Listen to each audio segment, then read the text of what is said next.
Un fuerte aplauso.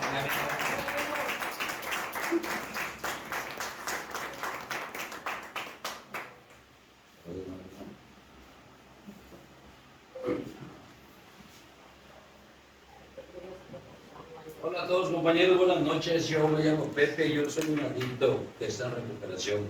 Adelante, Pepe. Pues no cabe duda que los tiempos de Dios son perfectos, que todo tiene una forma y un lugar, una manera. Creo que al igual que el reino Pichi, el reino Orlando y yo, en este lugar nos trae muchos recuerdos, nos toca el alma. En este lugar es donde el alma sintió caricias, pero también en este mismo lugar es donde sentimos las heridas, o se hicieron las heridas del alma, la del abandono, la del rechazo, la de la injusticia. En este lugar yo tuve la suerte de haber sabido, porque aunque yo quisiera creer que a mí me fue mal en la vida, la realidad es que no todos tienen la oportunidad de saber que es una familia.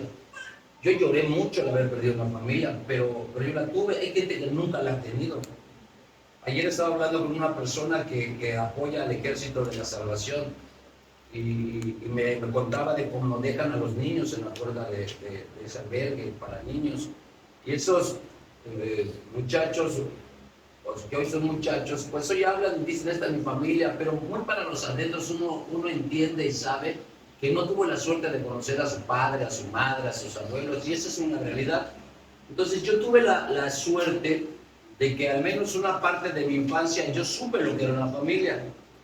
Yo crecí en la casa que está aquí al lado.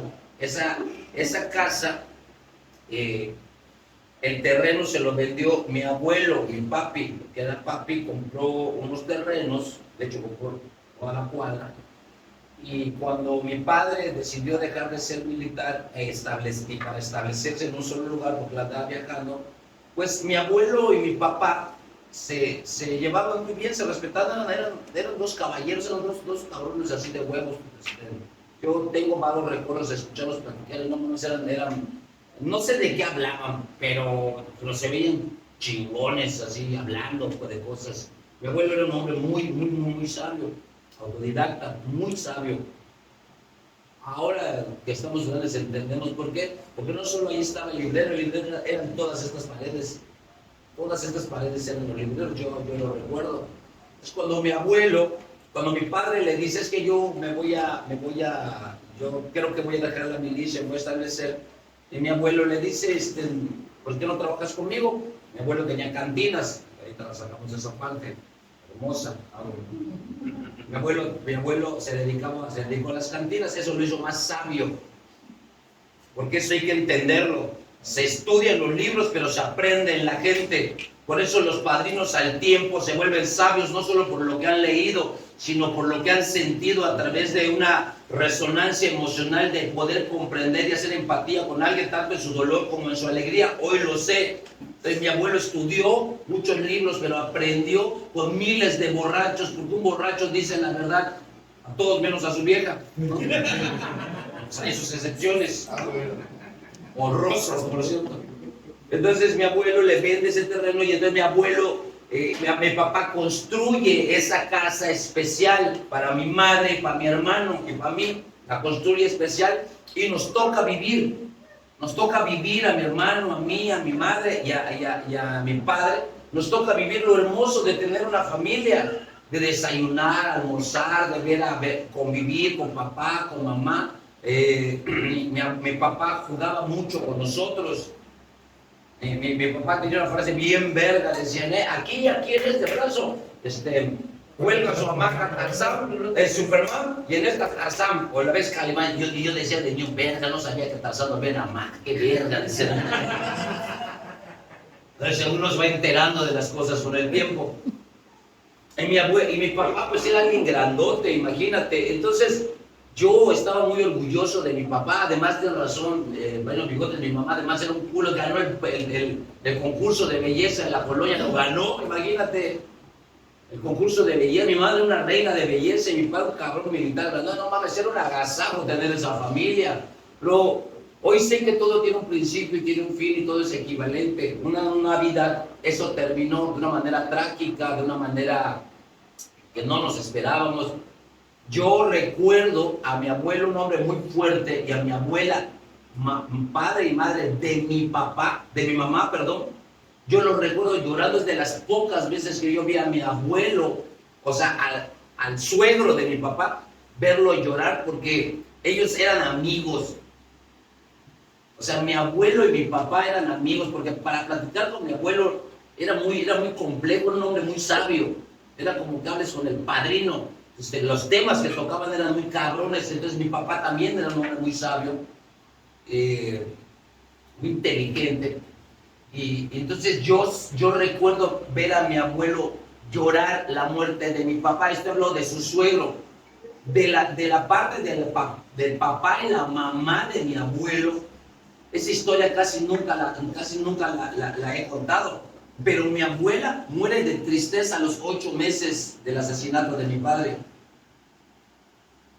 Mi abuela, después de que mataron a mi papá, ella ya no quiso vivir, ni comer, ni nada. Se murió de tristeza. Y mi abuelo, mi abuelo Rolando, que era el papá de mi papá, ya era un alcohólico, pero un golpe como ese le detonó la diabetes y le detonó su alcoholismo, al grado que le cortaron sus piernas. Y como cualquier alcohólico aferrado, mi abuelo, mi papá creció de esta esquina que está allí, a 2 cuadras para allá, en el Caracol, el frentito del Caracol. Y mi abuela muere allá, aquí a 2 cuadras, porque además mis 2 abuelas eran amigas de borracheras, que yo crecí entre alcohólicos, compañeros.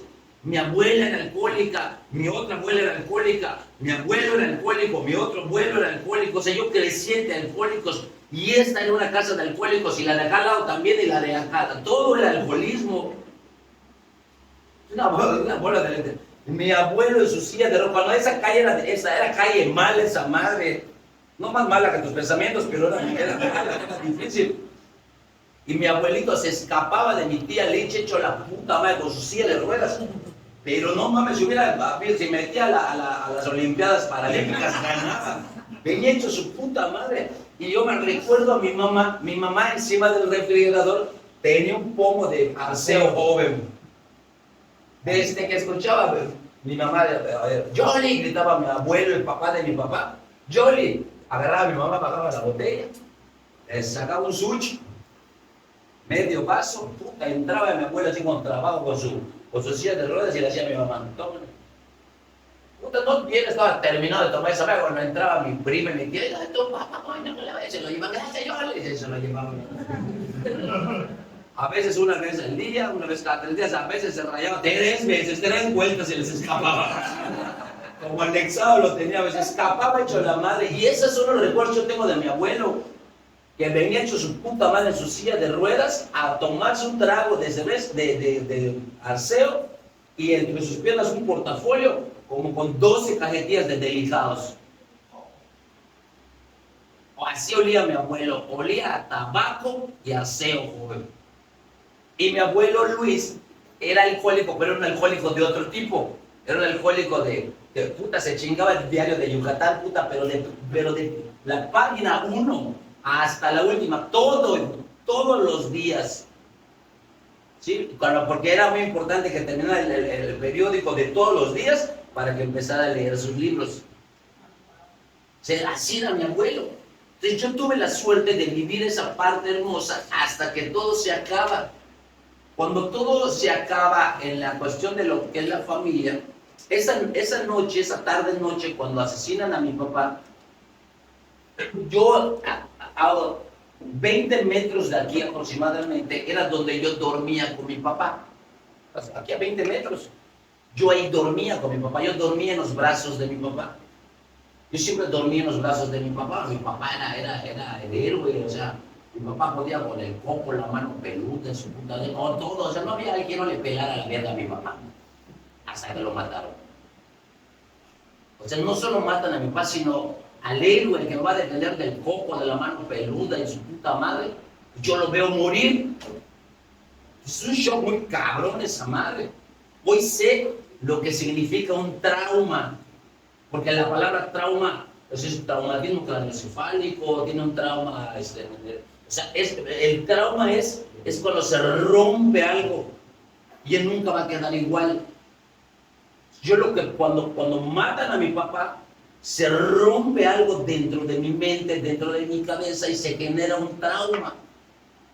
Bueno, no uno, varios traumas, porque fue algo muy impactante. O sea, cuando un papá o un familiar muere por una enfermedad, porque hay una convalecencia, pero incluso cuando muere en un accidente, es diferente a cuando muere en un asesinato de una forma trágica, es algo distinto. Entonces yo llego entre el miedo, el olor de la sangre, los gritos, todo lo que potenció en mi mente, y yo llego y me traen aquí a la casa el 23 de diciembre, y mi abuelo papi, que yo soy el único nieto que tiene su nombre, yo me llamo Alfonso por él, mi abuelito la cagaba.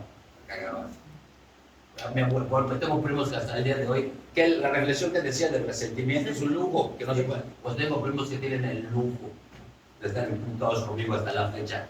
Porque mi abuelito la cagaba, mi abuelito decía delante de toda la familia en esos tiempos. Porque además mis tías y mis primos notaban que había cierta preferencia por un sujeto. ¿Será yo? ¿Qué culpa tengo yo? Era un niño. Pues yo creo que el vínculo por el cual mi abuelo tuvo un preferido, y ese preferido era yo, era uno, porque esa noche que matan a mi papá, toda mi familia sabía que yo dormía con mi papá, y me llevaron a dormir. Yo dormía con mi papá acá a 20 metros, y me llevaron acá a 10 metros donde estaba el cuarto de mi abuelito. Y yo empecé a dormir con mi abuelo me adopta. A partir de ese día, mi abuelo me adopta, se genera una conexión diferente, y además de que mi abuelo pues era sabio, pero la cagó en algo también. No mames, mi abuelo me consentía todas mis mamadas. Si mi abuelo de alguna forma me daba a entender, haz lo que quieras, yo lo pago, y lo pagaba. Lo que fuera, puta, robé motos, tiré motos por el muelle de Cisal, pues puta, me robé elefantes. A la última vez choqué aquí en la avenida en una Blazer, le rompí la mano a las 7 de la mañana, chocamos acá y vine a esa hora, papi, ¿cuánto es?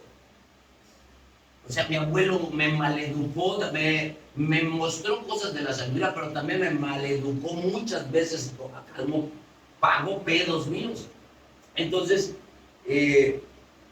cuando yo empiezo a vivir eso hermoso de que mi papá no estaba, eso es doloroso, pero tener el cobijo de alguien que llene ese espacio, y que además mi abuelo me hacía saber que yo era su preferido, y la cagaba porque además mis tías y mis primos preguntaban, pero papi, ¿usted parece que es su preferido? Se quedaba callado. Pero Pepe es su preferido. Pues sí, no lo veo. Decía, la puta, ¿cuántas hasta ahorita tiene la puta herida de los primos? Yo no sé por qué papi lo decía, pero mi abuelito hacía, mi abuelito mientras más desmadre hiciera, cuando estaba pedo, decía, traigan a Pepe, me tratan, decía. Y cuéntales cuando hiciste esto. Y decía, mi abuelo lloraba de la risa de las mamás que yo hacía. Pero se empezaba a reír al grado que le salían sus lágrimas, que él contaba a las mamás que yo hacía. Ay, qué más esa puta madre, ese cabrón, y la puta madre, ¿cuánto me costó? Y ay, se cagaba de risa. La cagaban los primos y los regañaba, pero a mí no. Y todo fue bonito, porque yo tuve una familia, se muere mi papá, pero esa casa de allá al lado se vuelve una funeraria, donde todos los días y todas las noches se hacían rezos, velorios, se lloraba. Pasó un mes y se seguía llorando, y pasaron 2 meses y seguía llorando. No sé si alguna vez has cruzado por Perches o por que las veces que pasas hay gente llorando y está rezando y llorando y sufriendo. Bueno, pues allá ya habían pasado como 4 o 5 años y no se terminaba el hijo de puta velorio. Cada caguama, cada cada noche, cada tarde, no se hablaba de otra cosa, de que se murió y se fue. Entonces, así en ese tiempo ese muro no estaba, era libre el paso, pero de alguna forma había una energía distinta, porque yo recuerdo que solamente daba un paso de donde terminaba el terreno de mi papá para acá y había otra atmósfera. Al grado que yo le decía a mi abuelito, papi, le digo, yo ya no quiero vivir allá. Y ese cuarto que está allá donde están ustedes, allá, ese cuarto, ese era mi cuarto. Ya papi sabía, ya sabía que yo iba a estar de callejero. Puta, me decía mi abuelito, pues ven a vivir acá, hijo. Y me daba ese cuarto. El pedo era que mi abuelita era puta madre, era doña teniente, doña sargento. Pues puta, 6 de la mañana nos paraba a enseñarnos a la raya, la puta madre, aguantar 3 días, es que papi, esto ya no me está gustando, creo que me regreso a mi casa. Ay, me mata, triste, está borracha, está durmiendo, bueno, pero luego empezaba otra vez a llorar mi mamá, me volvía a pegar el putazo. Creo que sí voy a vivir, puta, a veces en una semana 3 veces me cambiaba de casa. Porque no me conformo con nada. Todo aconteció como le acontece a alguien con un trauma, con un dolor, con un cobijo. Yo recuerdo igual lo que dice el bigote. Yo un día llegué y a mí mi abuelo fue el que me llamó y me dijo, mi abuelo, imagínate qué verga era, Marco. Agarró un billete de 5,000 pesos de los niños héroes. Me dijo, me sentó por allá, tenía una banca acá. Este era así como su centro de mando, estas paredes. Se sentó y me dijo, ven, me dijo, agarró un libro, lo bajó, se llamaba El Siciliano, ese libro. Agarró un billete de 5,000 pesos, lo rompió, abrió el libro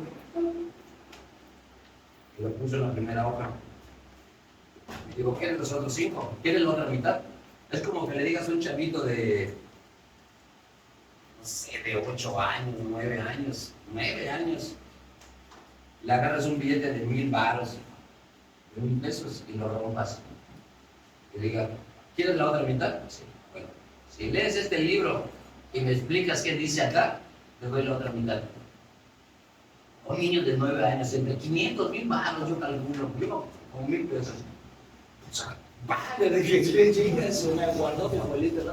Y me doy rápido. Ya estaba bien, lo terminé. A ver, ¿de qué se trata? De esto, no es cierto. Léelo bien.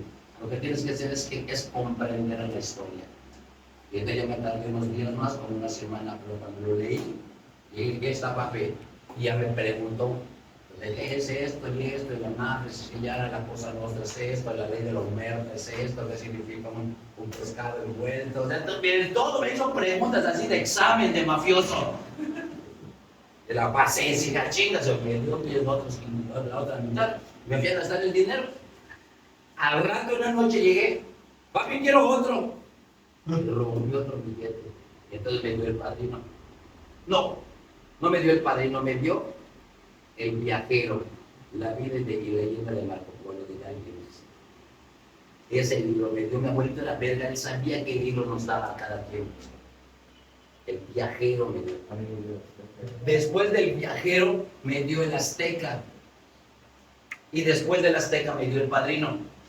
Pero aquí nos sentábamos, puta, a estudiar. Yo por la nalga, la neta, yo por la nalga, me dio mi billetito, me dio la mitad de la verga. Pero papi me estaba preparando. A los 11 años, en mi desorientamiento, no te preocupes, a mí me gusta así, que se sienta. Como a los 11 años, pasan cosas en la familia, cosas que acontecen. Y yo tengo una ruptura con la familia, porque yo tenía 11 años. Ya mi mamá era alcohólica, ya mi padre se había muerto, pero al final de cuentas yo me sentía parte de algo, de esta familia. Porque en los 24 venía gente de Chetumal, venía gente de todos lados, todos los primos, y toda la casa se llenaba. de primos, jugábamos, nos jalábamos juguetes, a los más chicos bonitos les jalábamos su pelo, hacíamos maldades. Una familia bonita. Antes del 24, unos días antes, pasó algo con la familia, que no voy a decir por anonimato, porque no solo me involucra a mí, involucra a otras personas.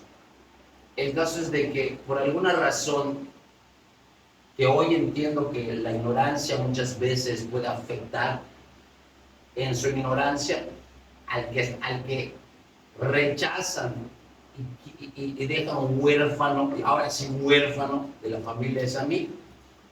Porque yo recuerdo que estaba sentado en la sala de mi casa de acá al lado, y era 24, y yo en mi inocencia de 11 años, un hijo de puta ya hecho, humano del que hablaba bigotes, era mi amigo que vivía enfrente, y ese cabrón es 7 años más grande que yo. O sea que cuando yo tenía 10 años, él tenía 17, y ese puta me enseñó a robar guayas, mangos, mandarinas. Acá enfrente les robábamos gallinas para comer. Nos robábamos las gallinas, te lo juro. Me enseñó a robar carros, viejas. Pero no es mamada. Esa puta fue mi maestra. Caballos. No, vea algo que ese hijo de puta. Yo robábamos, éramos. Y me decía, no mames, Pepe, tú eres mi mejor alumno. Me decía, ok, no, yo era un idiota. Después del vergazo de mi papá, aquí en mi mente se rompió algo, rasgos psicópatas, resentimiento, la herida, injusticia, todo. Yo era un hijo de puta loco, con hiperactividad, déficit de atención, yo era así, el hijo de puta. Mira, para todo lo que no debes de hacer, yo era el mejor. Bueno, y en ese proceso del alcoholismo y todo eso que aconteció, pues mi casa en la funeraria que se volvió mi casa, pues todos llegaban a llorar sus penas y todo, porque encontraban a alguien puta ideal para llorar y emborracharse día y noche. Pero entre las borracheras de día y noche, pues no faltaron los abusos sexuales de todo tipo, mis descoyuntamientos, hasta linda mariposita de enfrente, ¿verdad? Todos, o sea, no hubo un hijo de puta que de alguna forma no abusara de mí, emocionalmente, físicamente, sexualmente, socialmente. No hubo alguien de yo ahí. ¿Por qué? Todo eso hermoso que hoy tengo, que me vale verga lo que digan, piensen y hagan, fue un entrenamiento muy duro y muy difícil, porque no fue un día ni dos, fueron años de estar viendo a una mujer llorar y ver borrachos, borrachas, y ver que se la estén cogiendo, y ver abusos, y a mí y todo. Y hasta que un día lo normalicé, pero esa madre, en el cerebro pasan cosas. Por eso, bueno, como me decía, vamos a hacer esto, vamos. Y vamos, y que haya a lo que se tenga que hacer. Por eso mi compa Juan pasó tantos años en la cárcel por homicidio, por asesinato, y bueno, todo lo que nos tocó vivir. Yo ya era un cabrón así, pero ¿cómo es esto? Que aún siendo lo que era en ese momento en la parte negativa, en el corazón seguía viendo la inocencia. Porque esa Navidad había yo hecho algo o había sucedido algo que había lastimado y ofendido a toda la familia. Y entonces a mí me excluyeron. De hecho, mi mamá me prohibió salir de mi cuarto porque como toda esta madre era de la familia, no quería mi mamá ni que yo salga a la puerta. Ya me empezaron como a anexar ahí de mi cuarto. Pero yo en mi mente, en mi inocencia, decía, pero el 24 es Navidad y cada año nos decimos Feliz Navidad, y los abrazos y en la Navidad me van a perdonar. Y yo esperé la Navidad. Entonces yo me senté allá junto al arbolito de Navidad, que era una madre que daba más depresión que alegría. Me senté a esperar y yo le pregunté a mi mamá ya estaba peda a esa hora. Le digo, mamá, yo voy a ir a cenar, ahorita te digo. Pero me dijo, ahorita te digo. Mi mamá lo que quería venir a sondearme cómo estaba el pedo con toda la familia. Pero no regresó mi mamá. Y yo empecé a ver a las 11:30. Puta madre, no, que yo estoy solo. Puta, la mero llega a las 12 de la noche. Yo estoy sentado envergado ya en la sala de mi casa con el arbolito, solo dado a la verga. Pues estos tamales son de huevos, dije. Pues ahorita voy, si no me invitan yo voy. Y salí, cabrón.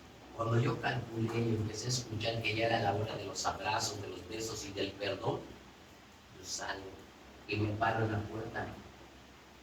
Le quito el sombrero.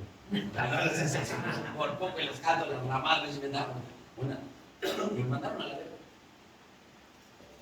No me dejaron entrar. Yo recuerdo en particular, dos momentos cuando yo estaba parado. Cuando mi mamá me voltea a ver, no me dice nada y voltea a ver otra vez a la mesa, porque estaba toda la mesa con toda, ya era la hora del brindis.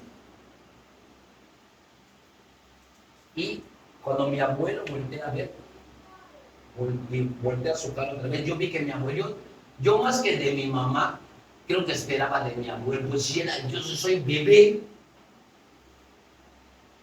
Yo creo que más esperaba, hoy lo pongo en duda, no sé si esperaba más de mi abuelo o de mi mamá. El caso es que ni mi abuelo ni mi mamá. Yo me quedé y yo recuerdo muy bien esas lágrimas de impotencia, de frustración, pero sobre todo de soledad. Ese día yo ya había sentido cosas con lo de mi papá, ya había sentido cosas con mi mamá alcohólica, ya había sentido la impotencia, la frustración, las borracheras de mi mamá, los abusos, yo ya lo había sentido, pero ese día se rompió algo aquí adentro. Porque yo pensé, lo recuerdo claramente, de que chinguen a su madre. O sea, yo me percibía a mí como un hijo de puta. Yo me percibía como un hijo de puta en todos lados, menos con mi familia. O sea, yo mi familia era mi familia, pero en la calle tenía que estar con Juan, con el güey, con el meco, con el centavo, con la rana. Yo ahí tenía que ser un hijo de puta. Pues en esta colonia así es. O sea, en esta colonia, si no te sabes romper la madre, mejor quédate en tu casa, te van a partir la madre. Así crecimos. Pero la familia es la familia. Entonces yo ya había perdido una familia con mi papá y mi mamá, pero me quedaba la familia de mi abuelo y mi abuelita, mi mami y mi papi. Y cuando no me dejan entrar, ahí se rompe todo. Yo escuché algunas veces a mi padrino decir, cuando alguien se divorcia con la raza humana, esa noche fue cuando yo me divorcié. Y dije, está bien, no tengo familia, yo sé que no tengo familia, no me quieren, pues a la verga, yo tampoco los quiero. Y me fui a la esquina, a la fe, y me senté ahí en la esquina. Eran las 12 de la noche, compañeros. Estufa, Wedge, Juano, la rana, los buenos, los malos, los hijueputas, los que tomaban, los que no tomaban, los marihuanos, todos estaban con su familia, menos yo. Y lloré. Teníamos un cartón de caguamas allá, agarré, abrí una caguama y me la tomé. No tardó mucho, compañeros. Creo que al otro día yo me fui. Tenía yo 11 años. Al otro día yo me fui. Regresé muchas veces físicamente, pero emocionalmente, chinguen a su madre. Yo en las madrugadas, yo cruzaba después de que asaltábamos, a veces me sentaba aquí cuando vivía enfrente, ahí había una pescadería, en la meseta nos sentábamos a tomar el libro en las madrugadas, prendía su toque y yo volteaba a ver esta casa. Y esta casa era mi refugio. Era donde estaba mi papi, mi mami, las mejores noches, el amor de un padre. Aquí estaba todo, pero yo no podía entrar. Y me dolía y me volvía a ir y me iba emputado y hacía y deshacía. Y a mí me daba un placer cuando mi mamá, mi abuela, bueno, al padre de Flota, hablaba a mi abuelita y le decía, pues tiene que hacer algo con su nieto. Y mi abuelita decía, pues es que no, ¿qué vamos a hacer con él? Es un loco, no se puede hablar con él. Algunas veces me decían, y yo no lo creía, que mis abuelos se encerraban, encadenaban estas puertas donde sabían que yo estaba andando por acá. Y yo pensaba en mi mente, bueno, si estoy putado y todo, pero no al grado de que yo he hecho cosas malas. Mis abuelos que tenían miedo que yo los mate, decían, él va a entrar, como mi abuela vendía oro, mi abuelo tenía dinero. Yo creo que ellos ahora entiendo, pensaban, puta mano, se le cruzan los cables ahorita que están drogados, si ya hizo esta malla, que muerde, es que yo era un hijo de puta, compañero, y todo lo que hacía se regaba aquí en la colonia, y se lo venían a decir a mis abuelos, y Y entonces mis abuelos inteligentemente decían, chicas, hermano, voy a decir que se le ocurra a este Carlos, se metió drogado, se le puso en los cables y venga a matarnos. Después de todo lo que se ha escuchado. Y les voy a decir la neta, o sea, no todo lo que decían era verdad. Yo soy peor de lo que dicen.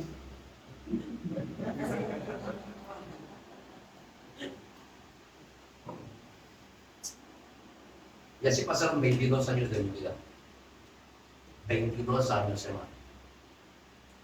De los 11 a los 33 años. En un caminar solo.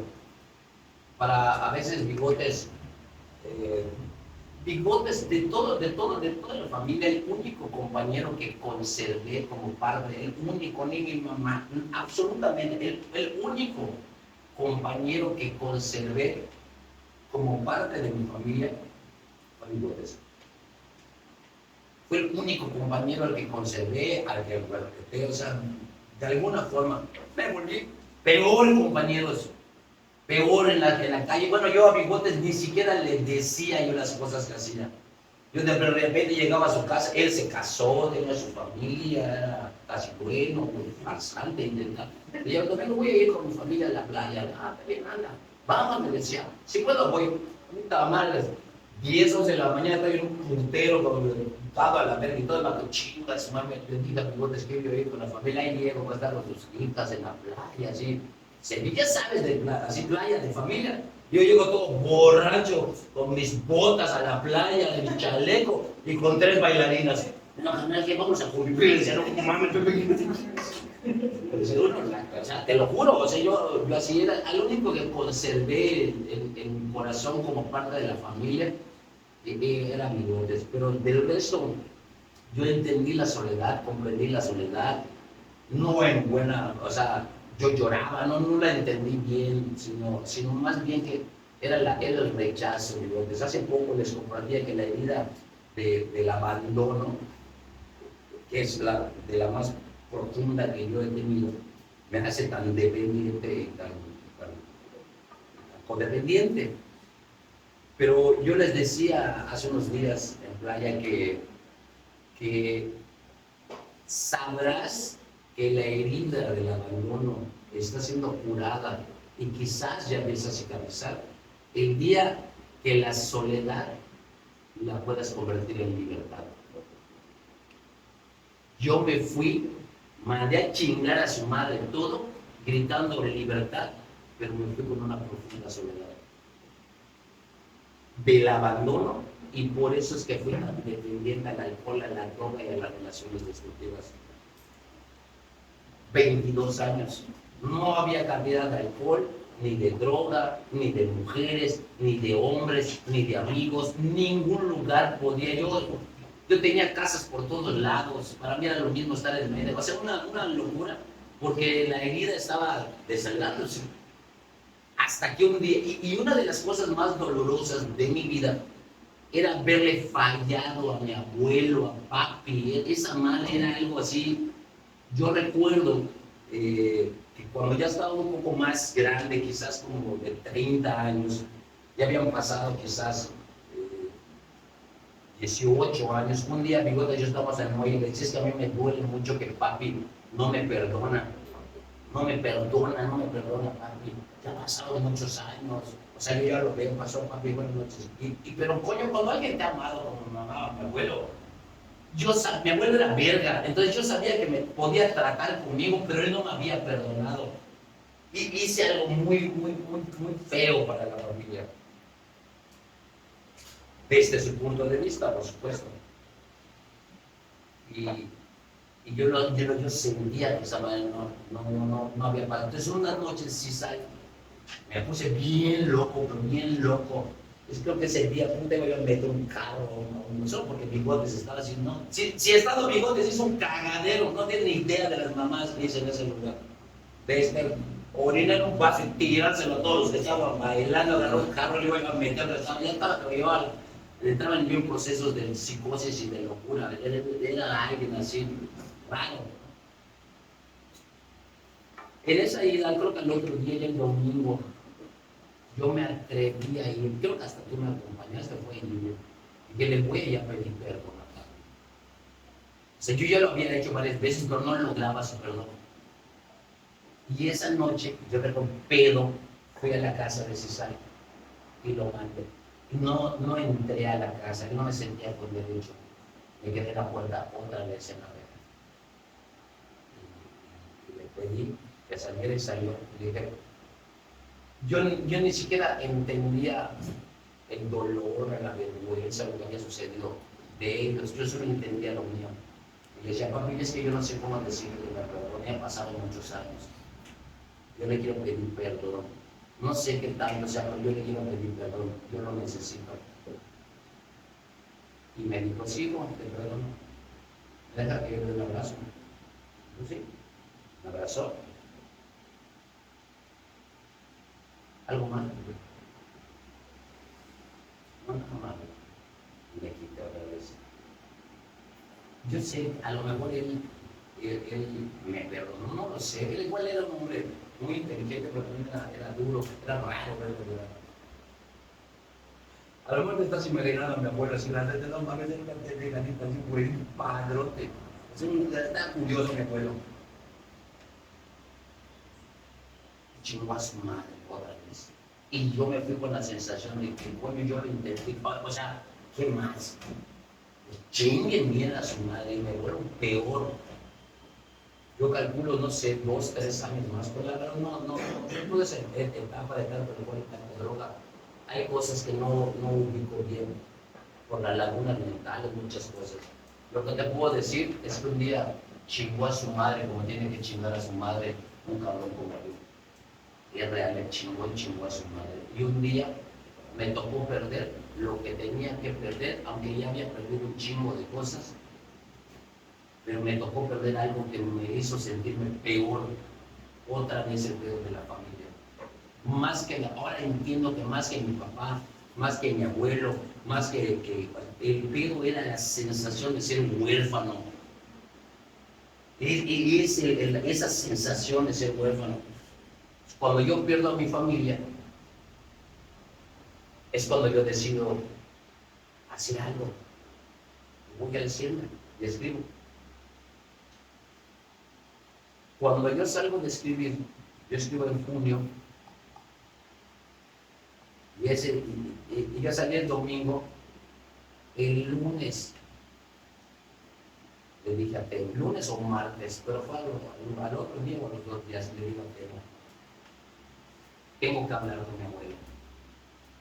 Mira, yo tampoco vi regalos ni nada, pero ahora sé, y ojalá lo entiendas, ¿vale? Yo he escuchado gente que tuvo el regalo y el milagro que le arranque la obsesión por beber, que le arranque la obsesión por una mujer, que vieron, sintieron, he escuchado gente que habló con Dios, que yo lo creo, todo lo creo. Y yo no. Sin embargo, nadie a mí me hizo un milagro, uno. Ya te conté mi historia. ¿Cómo hijo de puta haces que un chamaco con esos traumas, con esos madrazos, con esos abusos, con ese abandono, con esa injusticia, con ese rechazo, cómo haces que un cabrón así respeta autoridades? Si no tiene alma, está hecha pedazos. ¿Qué podría respetar un cabrón como yo? Si no le quedó algo, que le quedaron pedazos de humanidad. Ahora lo entiendo. Y la herida, en vez de que con el tiempo sane, porque dicen que el tiempo cura todo, no es cierto. El tiempo infecta tanto y genera tanto dolor que lo entume y lo normaliza.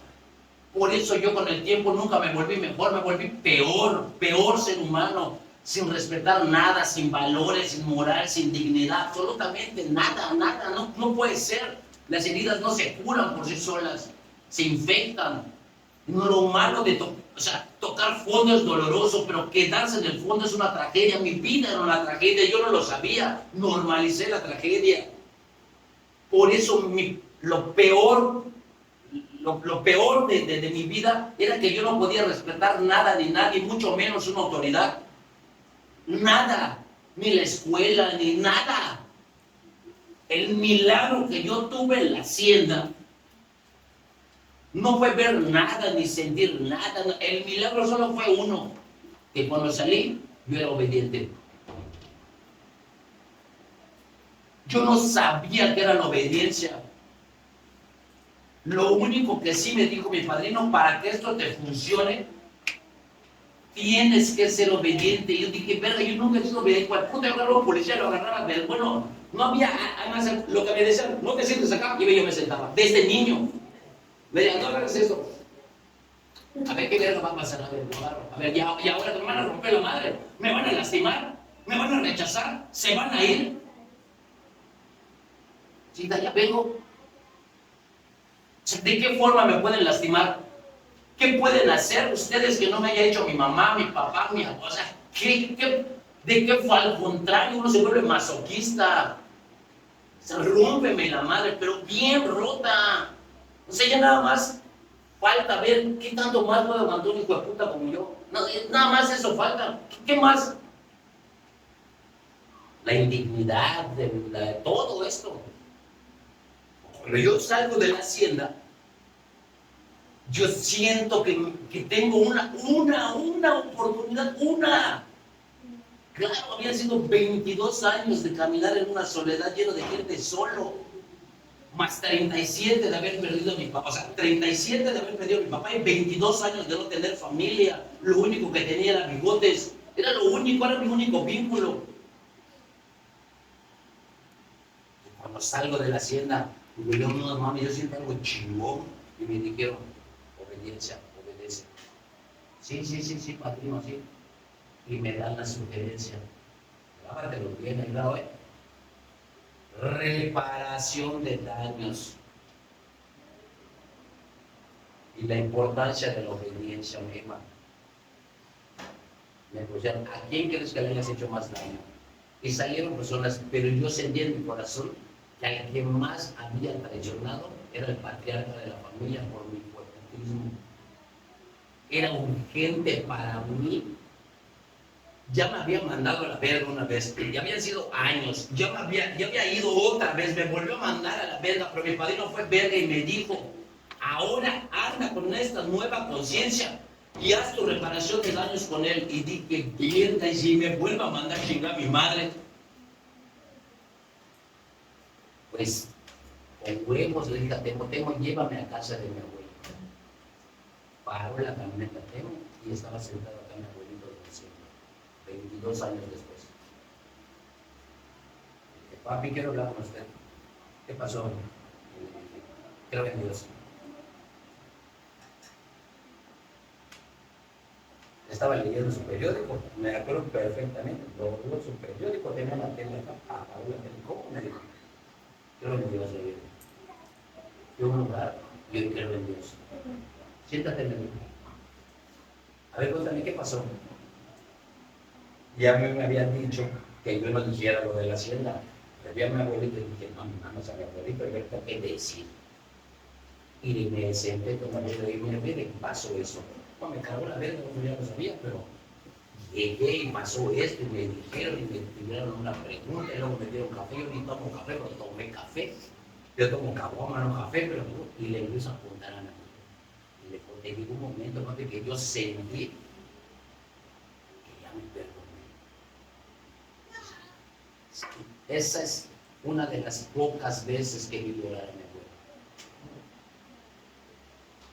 Y digo, gracias a Dios, Señor. Mi abuelo era verga, él vio algo en mí. Y me quedé con. Me dice, ¿qué vas a hacer? Pues papi, yo voy a seguir viendo ese lugar. No dejes de ir. Dice, y ya me empezó a decir, yo he escuchado el programa de Códigos Anónimos. Y mi abuelo una vez me explicó la carta, me explicó un chingo de. Bueno, lo que mi padrino no me explicó, él me lo explicó. Te lo juro. Él me dio muchas explicaciones, pero un verguero de explicaciones. Puta huevo, cabrón. Y así dije, ya estoy bien con papi, la familia. Ahora vamos a pasar otra Navidad. La que yo anhelé desde aquella vez que me fui a chingar a mi madre. Porque esas cosas se quedan en la inocencia. Hay cosas que se quedan en la inocencia y en el tiempo, pase lo que pase. Porque uno busca en el alcohol, en las drogas, en las camas, en la cárcel. Yo busqué en la cárcel, en la calle y todo, pero no encontraba. Entonces, cuando hablo con mi abuelo, dije, pues yo sabía que ellos se reunían. Bueno, una vez hicieron la fiesta en Cancún, toda la familia en el 2000, la fiesta de Navidad del 2000, mi mamá decidió hacerla en Cancún. Todos se pusieron y la hicieron y se fueron todos los primos. Pero un cabrón madreado como yo, hice un cagadero de la fiesta.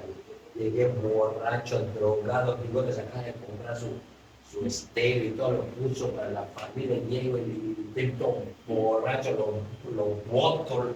Bueno, hice un cagadero que la volví a cagar. Eso pasó antes, 7 años antes. Y me volví a sentir mal. Entonces, cuando yo hice la reparación de daños con mi abuelo, soñé con volver a vivir una Navidad aquí, con mi familia y con mis primos, otra vez con mi familia. Dije, a huevo, Dios paga grandes acontecimientos, dije, a huevo. Y empecé a venir a ver a mi abuelo, a hablar con él, a contarle y todo. Fue junio, julio, agosto, y en septiembre se enferma mi abuelo. Y pues, ya era un hombre de fe, y empiezo a hacer oración. Y ya con las oraciones, bueno, pues las cosas cambian, se enferma más. Octubre, en octubre lo internan. Yo hacía más oraciones y más iba a la hacienda, chinga su madre, pues un guerrero, es escuchado por Dios. Y no mames, ya menos se acerca diciembre, mi abuelito tiene que salir del hospital, si no, ¿cómo vamos a cumplir la Navidad con mi abuelo y mi abuela y todo? O sea, no mames, voy a estar trazando esta madre. Y más servicio, y más grupo, y más oraciones, hasta que por fin, gracias a Dios, el 23 de diciembre se muere. Un día antes de cumplir lo que tanto busqué, se muere la misma fecha que se muere mi papá. Y yo así como, bueno, ¿de qué se trata eso? Dime la neta, o sea, no te estoy entendiendo este programa.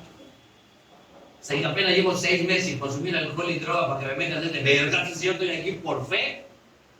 Poco sabía yo que tener fe no es decirle a Dios qué tiene que hacer.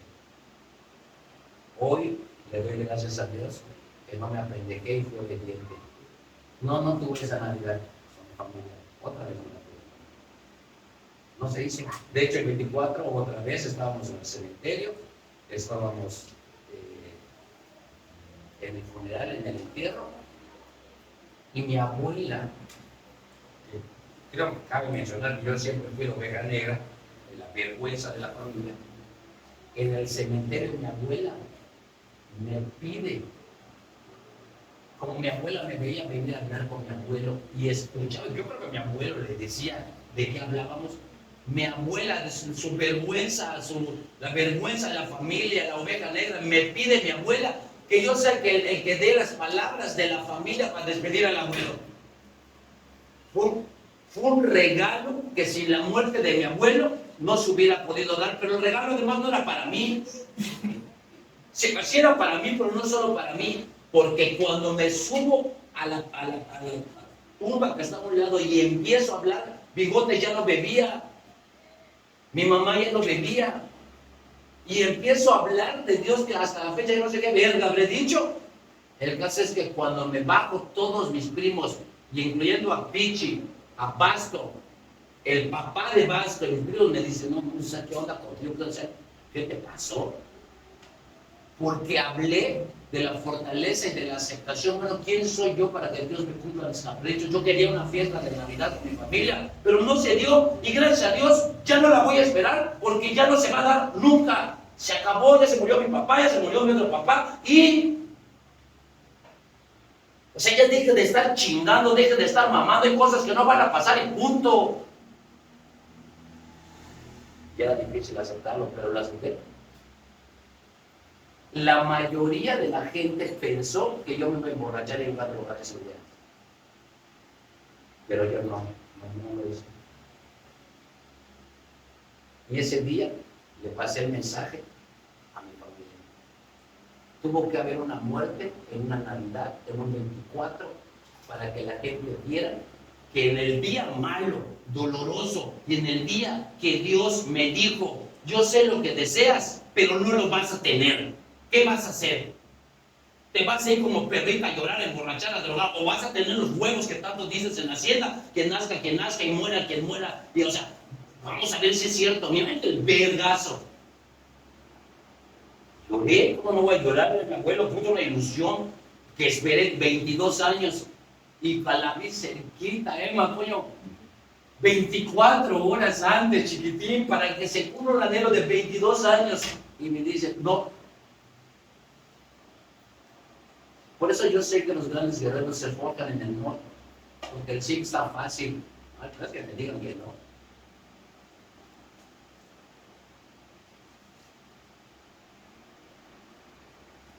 Seis meses de abstinencia y viene el vergazo. Mira, es una historia que termina con Guerreros de la Luz. Porque cuando uno llega ni siquiera sabe lo que quiere. Yo en el camino fui descubriendo lo que quería. A final de cuentas era una familia. Hoy tengo una familia. Yo creo que en esta tribuna, amigo, te vamos a tener que venir algunas veces. Porque no nos va a dar tiempo de hablar de cómo se suicidó Centavo con este planeta, de cómo está el esquizofrénico mi amigo el Meco, de mi carnal Pedro, hermano de Juan Carlos.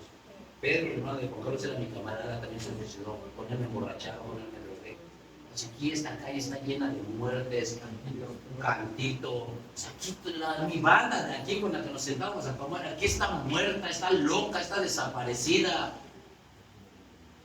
O sea, de esta calle habla de muerte, de desaparición. ¿Sabes qué? Hay pocas, pero poquitas historias de éxito como la de Pichi, como la de Bigotes, como la de Mayo. Son poquitas las historias de éxito. Lo más normal es que todos valgamos verga, como yo valí verga. Pero voy a terminar esta participación de muchas que vamos a tener acá, porque acá mi alma tiene que hablar mucho. Y hoy no tenemos mucho tiempo porque tenemos que ir a otro servicio ahorita. Pero te voy a decir algo que hace poco dije y lo voy a repetir. Edmund Percival Hillary. Ese hombre intentó conquistar la cima de la montaña Everest. Algo que nadie había hecho. Se preparó, lo intentó, lo quiso, muchos murieron en el camino. Él una vez lo intentó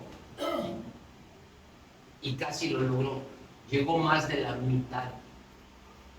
O sea, llegó a más de la mitad de la montaña. Llegó a ser el hombre que más alto había subido por sus propios medios a la parte más alta de la tierra. Pero en el camino hubo una avalancha, hubo situaciones y no pudo llegar, no porque no quisiera, sino que no pudo por las tormentas, porque se les perdió el alimento, pasaron algunas circunstancias y no pudo llegar. Cuando van a rescatarlo, la mitad de su equipo había muerto y él estaba casi muerto. Lo bajan.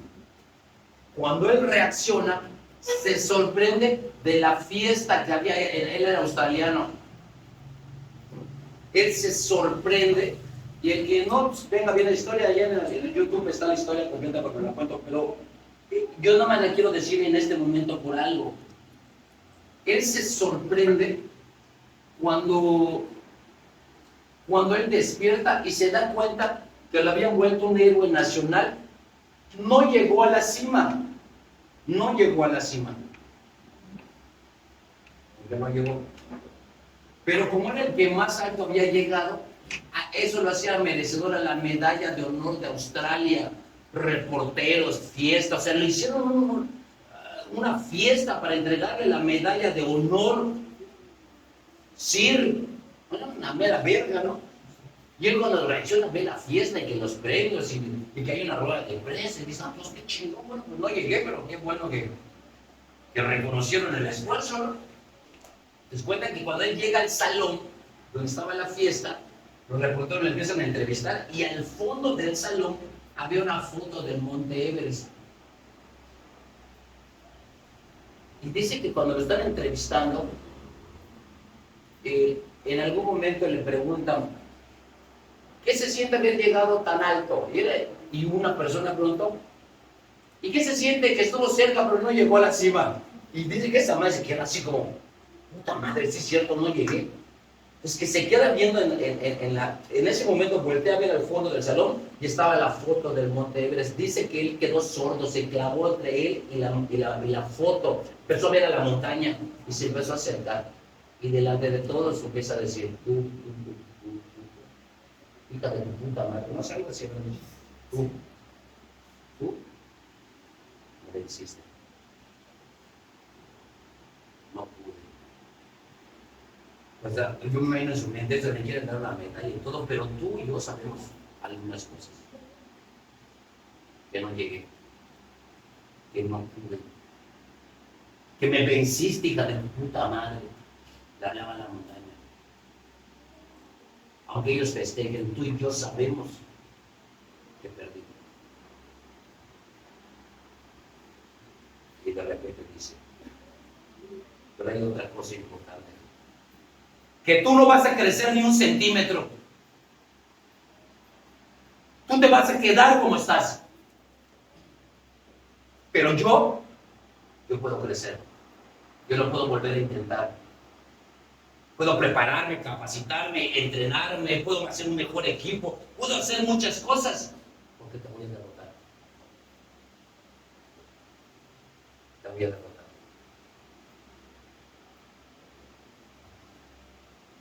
Tú nunca vas a crecer.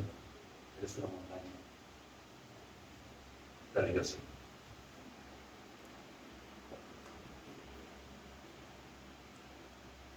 ¿Y lo consiguió?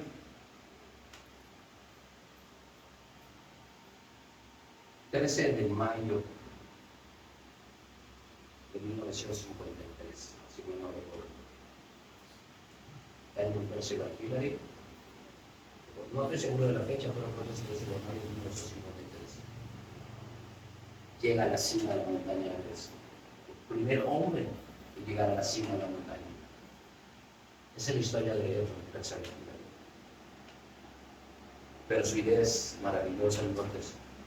Él venía caminando y efectivamente lo mismo que tú dijiste. Recuerdo que grandes se veían estos adornos. Recuerdo que grandes se veía esa puerta. Además, este salón era tan grande que podíamos jugar pesca con Irving, que está muerto, hermano Irving.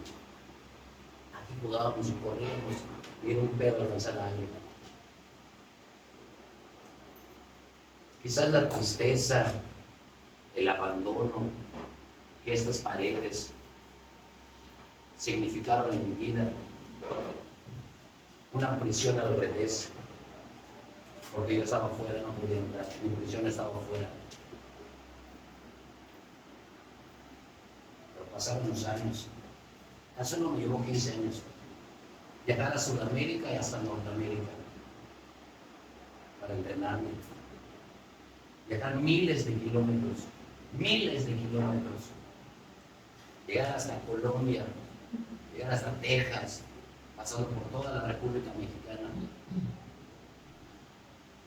Yo he viajado de Tijuana hasta Mérida en carro.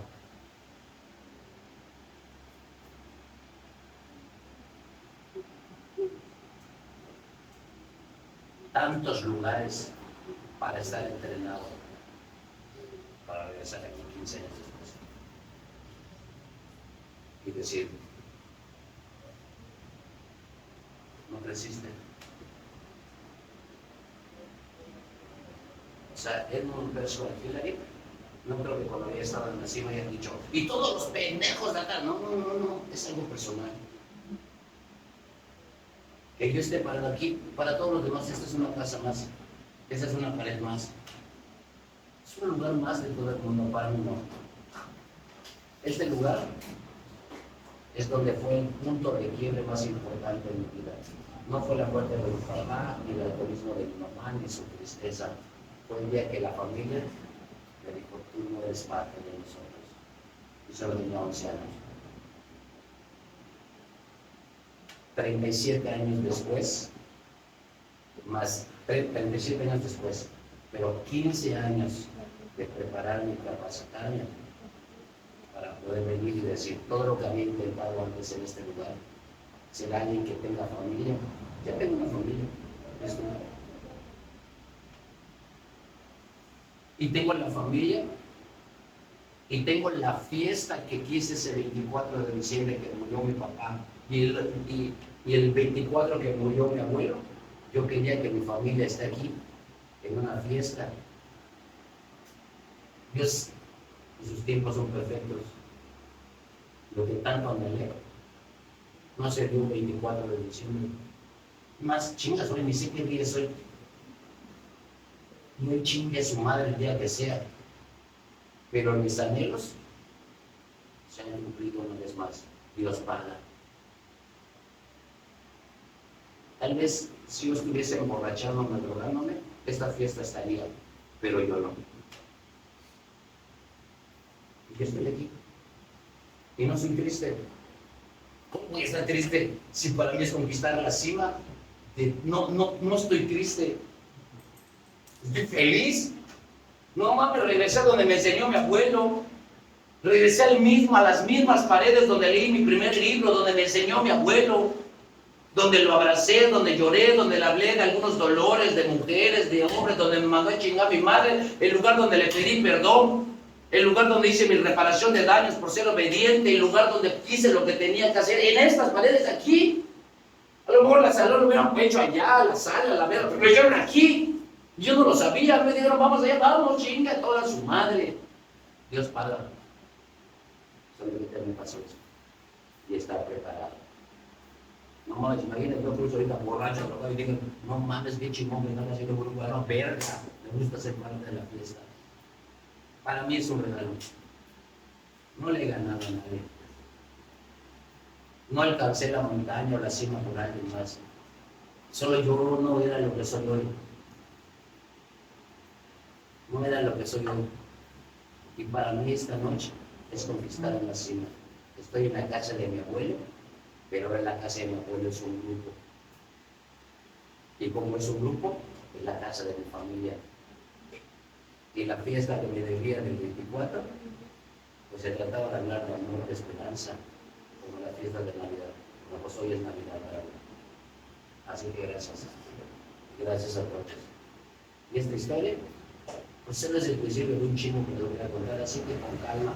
Si esperamos 15 años para estar acá, padrino,